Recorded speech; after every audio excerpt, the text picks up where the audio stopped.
Dosto, good evening. I'm going to talk to you on an entirely different topic. I'm going to talk about Indian history. I'm going to talk about the perceived Muslim rule over India from, say, about the 9th century till the time the British came, that is the 18th century.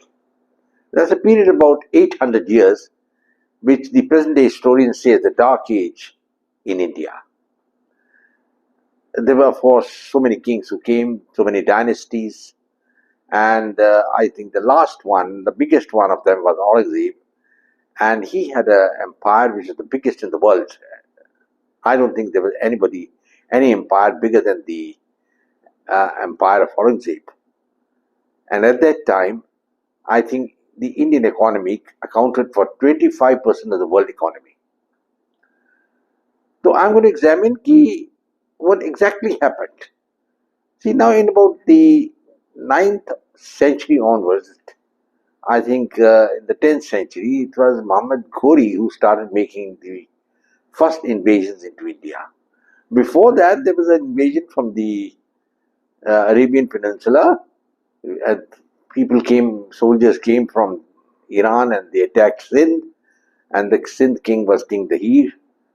And he was, of course, defeated and killed.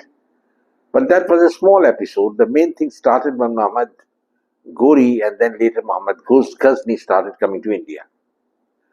I mean, they hadn't come with any idea of ruling India at all, and their main purpose was to loot and plunder. And in the first battle which took place between Ghori and the Indian king Prithviraj Chauhan, Prithviraj Chauhan defeated him in what is known as the first battle of Tarain. Tarain is the same place which is now Panipat. And that's a very hallowed ground because a number of battles have been fought there. Of course, the Rajputs at that time didn't show enough of spunk, I would say, little strategic sense. So instead of pursuing the defeated Muslim army, they did nothing, allowed Ghori to get away. And Ghori came back next year, changed his tactics, and defeated the Rajputs. So that is considered to be the beginning of the Muslim rule in India. Initially, there was the Sultanate of Delhi. But let us be very clear, the Muslim rule right up to even Aurangzeb and before that to Akbar was not only mostly North India. And it is only it's only Aurangzeb who established further rule in the deep south. But there was no cakewalk for the Muslim rulers as they were always being opposed by so many of the other Indian kings, even by their own brethren, the Muslims. They were being opposed by them also. So it's not something which was clear cut and dried. So as far as the Delhi Sultanate is concerned, it was basically confined to North India. But one thing let's be clear that the Muslims who ruled India at that time had their power sharers. Even the Mughal dynasty basically was having a power sharing arrangement with the Rajputs. So I would say that basically it's an empire. The Mughal Empire was basically a Rajput Muslim empire. And if you can recollect and you can go through history, some of the most famous generals of both Aurangzeb and Akbar, they were Rajputs. And many of the kings, emperors who sat at the throne of Delhi, they had Hindu mothers. So it was a mixed bag. And mostly, many Hindus fought along with the Muslims. Now, then we make a hue and cry about Shambhaji. I think he's a great man, I like him. But the fact is, he had earlier joined Aurangzeb and he was fighting on behalf of Aurangzeb. He was a Mansabdar and he was commanding 5,000 troops. And later on, he turned against him, and that was one of the reasons that Aurangzeb took such a ferocious revenge on him. So it's a very difficult situation to say that the Hindus were suppressed or the Hindus were this thing and that thing. The Hindus, of course, were a shade below the Muslims, but then they had their power sharing arrangement. Now, I understand that In the court of Aurangzeb, uh, the Mansabdars, the court officials, the preponderance were the Hindus. There were more Hindus there than the Muslims. And the Muslim we must examine were, remember, just about 100,000 in India at that time, and the Hindu population was about 25 crores. So there is no question that the Hindus were totally suppressed or something because they're always fighting. The Sikhs were fighting in the north, the Marathas were fighting here in the western India. So it was not a cakewalk all the time. And then, as I've told you, there was a power sharing arrangement between the Rajputs and the Mughals. And even I think if you look at the history, I mean, if Muhammad Ghazni, when he used to come, he made 17 campaigns into India. But somehow the other, the most powerful king at that time was Raja Bhoj. He didn't depose him. I couldn't understand why. And then he also had a Hindu commander along with him. Now, this is a fact which many people gloss over. And I don't think there was any concerted attempt to make India into an entirely Muslim country. Because if they wanted to do it, they could have done it like they did in Iran, they did in Kashmir. Kashmir, of course, there was a widespread persecution by the Nawab there, and the valley became Muslim. So there was this aspect of conversion, and I don't think there was a total conversion actually, because so many Hindu armies fought along with the Mughals and the Muslims. And even I'll tell you one thing: in the Battle of Chilianwala, 1,500 horsemen came to support General Sher Singh in his battle with the British. They were from Afghanistan, sent by Dost Muhammad. So it is not something that it was a cut and dried that Hindus on one side and Muslims on one side. That's a nahi. And it is about time that we realized both sides of the coin. And to say that the Mughals were a foreign dynasty or something is again an absurd thing. The Mughals, whether it's Aurangzeb or Akbar, they were as much Indian as, say, Shivaji or any of the other warriors. Now it so happens that there were so many Hindu rulers also, and they ruled during the time of Aurangzeb. Even, in fact, Shivaji allowed the title of, I think, the Hindu king to be given to Shivaji. Aurangzeb allowed the title to be given to Shivaji. And one other aspect is that the Mughal Empire never went to Ladakh, never went to Assam. And they didn't touch the Portuguese also. The Portuguese had their own sphere of influence. So, gentlemen, the point which I'm trying to make it that let's not be carried away by emotions like what the BJP or the other people, the pro-Hindutva are talking. That is the renaissance of Hinduism now. It's not like that. Actually, the real renaissance of the Hindus really came only when the British came to India. Because India at that time had gone into obscurantism, that is basically the Hindu religion. They had sati, they had child marriage, uh, widows were being burned, there was widow remarriage were not being allowed, and there were so many other, paraphernalia ills in the Hindu society which were removed by the British. And many people forget that Aurangzeb in 1664 issued a firman in which he had banned sati. Now that's a fact. And yet we say that he was a very cruel man. He was, no doubt about it. The way he killed his brothers, I mean, there's no pardon for it. But then in every Mughal succession, there were wars. Shah Jahan also killed his brothers. Aurangzeb did it, and it continued throughout. It's only once the British came to India, they won the Battle of Plassey in 1757, and then in 1764 they won the Battle of Buxar, which was being fought on one side by the Raja of Banaras, the Mughals, and the Nawab of Awadh against the British, and the British prevailed. They defeated this combined force.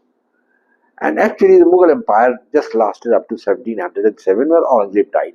Because once he died, within the next 4 decades, the entire Mughal Empire disintegrated.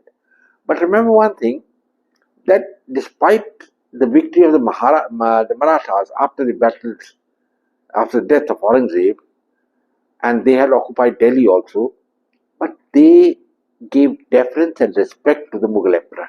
Now, this is a point which I have been studying a lot. Why should the Marathas have given a deference and respect to the Mughal emperor when he was a non-entity?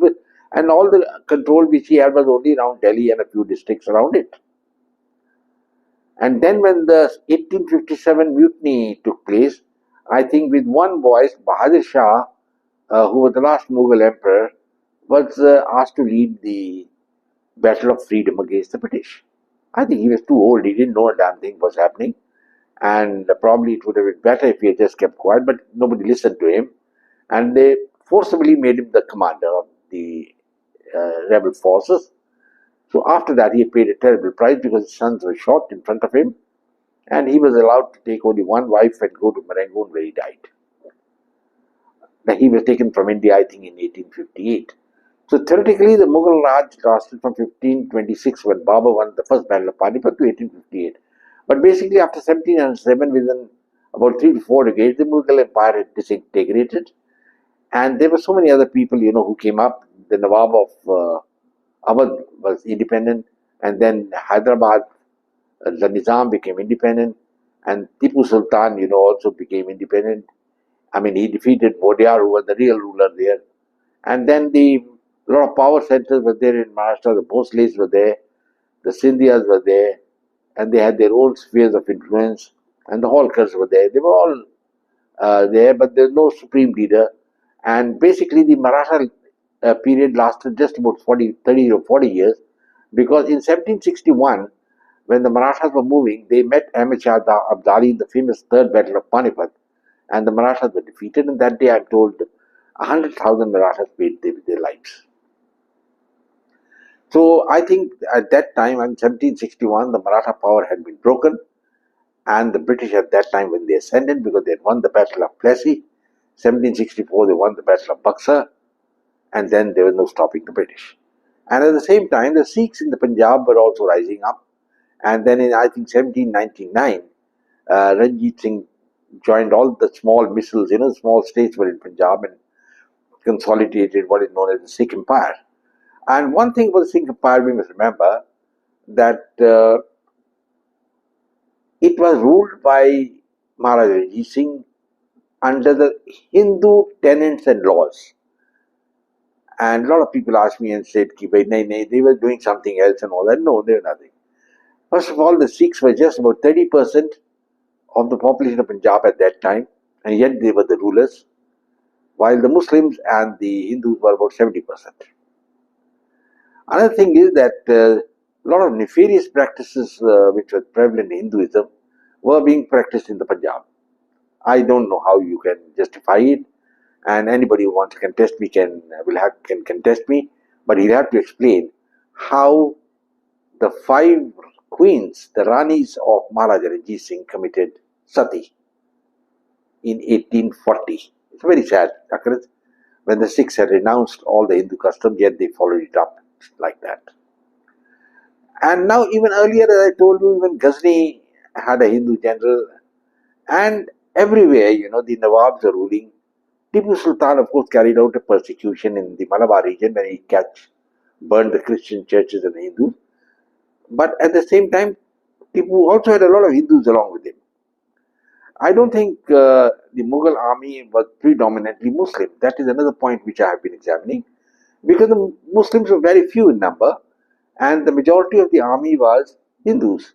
Even when the Marathas were fighting the Mughals, the scheduled caste of the Marathas, who were never given respect in Maratha by the higher caste, they had joined the Mughal army.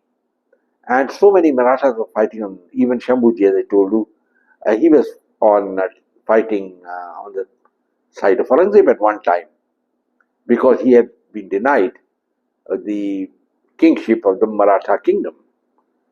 And Shivaji had preferred his younger brother.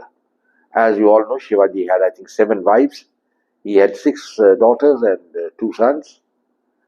And out of his 6 daughters, I think 2 of them were married to the Muslim harems and with his concurrence. So there was intermixture between them. And as you know, Rana Jai Singh and was one of the very famous generals of Aurangzeb. He defeated Shivaji in 1700 and I think 1672 in the Battle of Surat. So, and then he was taken to Agra. Now, what I'm understanding about Aurangzeb and the relationship with Shivaji was when he was in the court in Agra, he could have been executed any time. But I think Aurangzeb had different ideas. He was a very cruel man, as I told you. But I think he had a semblance of some strategic semblance, and he had offered Shivaji the chance that, well, perhaps you'd like to go and take over the Mughal armies in Kabul. I don't know how far it's true, but I read somewhere about this. And Shivaji left on a different excuse. He left the court and escaped, and then came back and was crowned as king. So it's a game which you can understand. Shivaji died in 1680, and Aurangzeb lived for another 27 years more. Now, if you look at the other kings who ruled, the Nawab of Awadh, he was defeated by the British, Nawab Sirajuddaula. And he had a big Hindu army fighting along with him, although his main general, Mir Jafar, was a Muslim. And he had 100,000 soldiers with him in the Battle of Plassey, and unfortunately, he was defeated. When the British had only about 10,000 soldiers, I think 12,000, but they had cannon. The French advisors who were there from Chandanagar had come on the side of the Nawab of Awadh. And then we come to the battles against the Marathas and Tipu Sultan. I think the British defeated them lock, stock, and barrel. Marathas faced three battles, defeated completely. And Tipu Sultan showed very poor generalship. He didn't know a damn thing how to fight a war. He's sitting in the fortress in Seringapatam waiting for the Duke of Wellesley to come all the way from Madras. And the Duke of Wellesley took a month to come there. And during this period, he could easily gone out of the fort and attacked Wellesley. He didn't do anything. And Wellesley was a great general. As you know, the Duke of Wellesley became later on the Duke of the same Duke, who defeated Napoleon, the Duke of Wellington. He was the same man. He was called back to England. So that when what I'm trying to say is the Marathas also were defeated. The Sikhs also were defeated. Though we can always say there was a lot of traitors in the Sikh ranks. The Prime Minister was in league with the British to defeat the Sikh army. But the Sikh army also at that time showed very little strategic sense. And I think there was the Muslim population waiting to get rid of the Sikhs. But what I understand is that in Kashmir, the Azan was, the Sikhs had occupied, the Azan was not allowed. How far it's true, I don't know. And the Sikh Raj, otherwise, of course, was pretty fine. But fine is not the word. The emancipation which India had to get to break away from the shackles could only come when the British came to India. And of course, as you all know, British didn't come here for friendship or something like that, They came to fill their coffers, they filled it and went away. So, gentlemen, I think I've given you a fair idea of the Muslim rule here. At that time, during the Muslim rule, uh, one or two places like Babur went in power and even Aurangzeb, they introduced the jizya tax, but I don't think it was that big an issue. It was just a tax which was paid to allow you to practice your own religion. And this the Muslim rulers all over, whether it is Tipu Sultan or uh, the Nawabs of Hyderabad or Junagadh or something, they didn't enforce the uh, total conversion of Hindus to Islam. And it has also perhaps something to do with the resilience of the Hindu religion, which is a God-given religion, and they didn't bend down completely to the Muslims, though they collaborated with them. And one thing should be very clear that the Hindus collaborated with the Muslims, and that's why the Muslims ruled India. And the Hindus got their share, like the Rajputs, as I told you, they were the shareholders of the empire along with the Mughals. So, gentlemen, I think I'll close now. I hope you like this video. Do share it with your friends. I look forward to you to subscribe to my video, and I'll say goodbye. God bless and Jai Hind.